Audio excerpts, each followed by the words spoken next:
ముఖ్యంగా స్త్రీలు రజస్వలా దోషం ఏర్పడినప్పుడు ఆలయాలకు వెళ్ళవచ్చును కూడా చెప్పేస్తున్న ఆచార్యులు తయారైపోయిన దుష్టకాలంలో మనం ఉన్నాం. తెలుసుకోండి. ఇక్కడ శరీరగతమైన దోషం ఏర్పడినప్పుడు సూక్ష్మ శరీరంలో ఎలా ఉంటుంది దానికి సంబంధించి యజుర్వేద బ్రాహ్మణంలో మంత్రాలు ఉన్నాయి.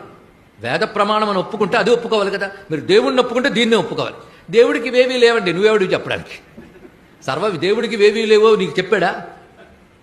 సర్వవ్యాపకమైన పరమాత్మకి ఏవీ లేకపోవచ్చు, కానీ ఆలయంలో మనం పెట్టుకున్న శక్తికి నియమాలు ఉంటాయి. ఇది తెలుసుకోవాలి.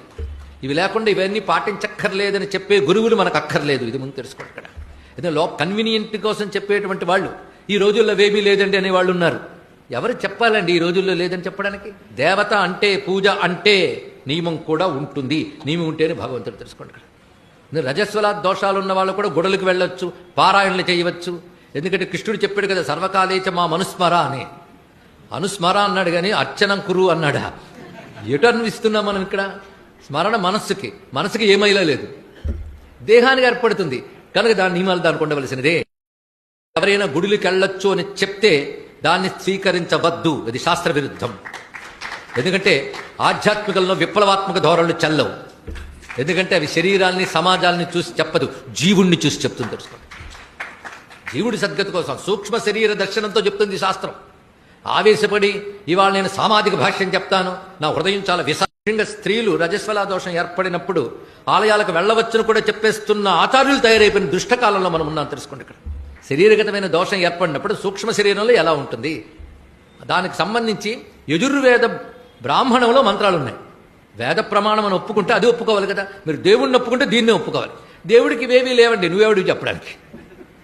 దేవుడికి ఇవేవీ లేవో నీకు చెప్పాడా? సర్వవ్యాపకమైన పరమాత్మకి ఏవీ లేకపోవచ్చు, కానీ ఆలయంలో మనం పెట్టుకున్న శక్తికి నియమాలు ఉంటాయి. ఇది తెలుసుకోవాలి. ఇవి లేకుండా ఇవన్నీ పాటించక్కర్లేదని చెప్పే గురువులు మనకు అక్కర్లేదు. ఇది ముందు తెలుసుకోండి. ఇక్కడ ఏదైనా కన్వీనియంట్ కోసం చెప్పేటువంటి వాళ్ళు ఈ రోజుల్లో వేమీ లేదండి అనే వాళ్ళు ఉన్నారు. ఎవరు చెప్పాలండి ఈ రోజుల్లో లేదని చెప్పడానికి? దేవత అంటే, పూజ అంటే నియమం కూడా ఉంటుంది. నియమం ఉంటేనే భగవంతుడు. తెలుసుకోండి. రజస్వలా దోషాలు ఉన్న వాళ్ళు కూడా గుడలకు వెళ్ళొచ్చు, పారాయణలు చేయవచ్చు. ఎందుకంటే కృష్ణుడు చెప్పాడు కదా, సర్వకాలేచ మా మనుస్మర అని. అనుస్మర అన్నాడు కానీ అర్చనం కురు అన్నాడా? ఎటు అన్విస్తున్నాం మనం ఇక్కడ? స్మరణ మనస్సుకి ఏమైనా లేదు, దేహానికి ఏర్పడుతుంది కనుక దాని నియమాలు దానికి ఉండవలసినదే. ఎవరైనా గుడికి వెళ్ళొచ్చు అని చెప్తే దాన్ని స్వీకరించవద్దు, ఇది శాస్త్ర విరుద్ధం. ఎందుకంటే ఆధ్యాత్మికంలో విప్లవాత్మక ధోరణులు చెల్లవు. ఎందుకంటే అవి శరీరాన్ని సమాజాన్ని చూసి చెప్పదు, జీవుణ్ణి చూసి చెప్తుంది. తెలుసుకోండి. జీవుడి సద్గతి కోసం సూక్ష్మ శరీర దర్శనంతో చెప్తుంది శాస్త్రం. ఆవేశపడి ఇవాళ నేను సామాజిక భాష్యం చెప్తాను, నా హృదయం చాలా